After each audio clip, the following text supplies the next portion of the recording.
Crazy God story. A while back, I saw a car on the side of the highway with its emergency flashers on, so I stopped to see if they needed help. Turns out the driver had pulled over just to make a phone call.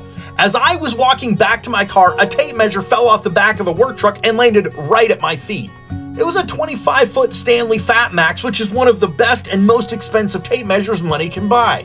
As a mechanic, I use a tape measure really infrequently, and I usually buy cheap ones because I don't need anything that nice or expensive. But I was like, hey, this is pretty cool, so I took it with me.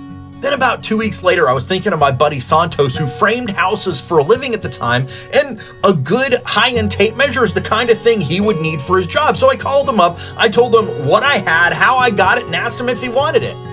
He was like, dude, my boss just chewed me out because 2 weeks ago my tape measure broke and I've been borrowing one from him because I couldn't afford to buy my own and he was tired of me using his.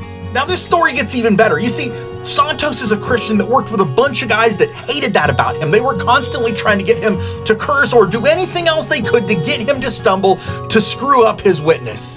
So when Santos told them about the tape measure that I was giving him and how I got it, and then he attributed it all to God, they hated that and didn't want to believe him.